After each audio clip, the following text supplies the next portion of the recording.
Hello అందరికీ. మొన్న జరిగిన గదార్ అవార్డ్ గురించి మనకి తెలిసిందే. అది సీఎం రేవంత్ రెడ్డి గారు స్టార్ట్ చేశారు, నటీనటులను అందరినీ ప్రోత్సహించడానికి. అయితే మన చిరంజీవి గారు దాన్ని అభినందించి ఆంధ్రప్రదేశ్లో కూడా ఇలాంటి అవార్డ్స్ను పెట్టాలి అని చంద్రబాబు నాయుడు గారిని కోరారు.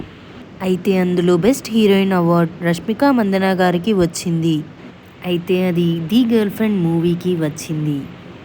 రష్మిక మందనకి ఈ అవార్డు వచ్చినందుకు విజయ్ దేవరకొండ మరియు వాళ్ళ అత్తగారు చాలా ఆనందంగా ఫీల్ అయ్యారు. బెస్ట్ యాక్టర్ మేల్ అవార్డ్ ఏమో నాగ చైతన్య గారికి వచ్చింది. అది కూడా తండేల్ మూవీకి వచ్చింది. 8 వసంతాలు మూవీ హీరోయిన్ కూడా బెస్ట్ యాక్టర్ హీరోయిన్ అవార్డు అందుకుంది ఇన్ స్పెషల్ కేటగిరీ. తను 18 ఏళ్లకే ఈ అవార్డుని అందుకోవడం విశేషం. ప్రముఖ నటీనటులు అందరూ ఈ ఈవెంట్కి వచ్చి ఈ ఈవెంట్ని చూసి ఎంజాయ్ చేసి అవార్డులను అందుకొని రిటర్న్ వెళ్ళిపోయారు. అందరూ కూడా ఈ ఈవెంట్ని చాలా ఎంజాయ్ చేసి చాలా ఆనందంగా రేవంత్ రెడ్డి గారికి ధన్యవాదాలు చెప్పి వెళ్ళారు.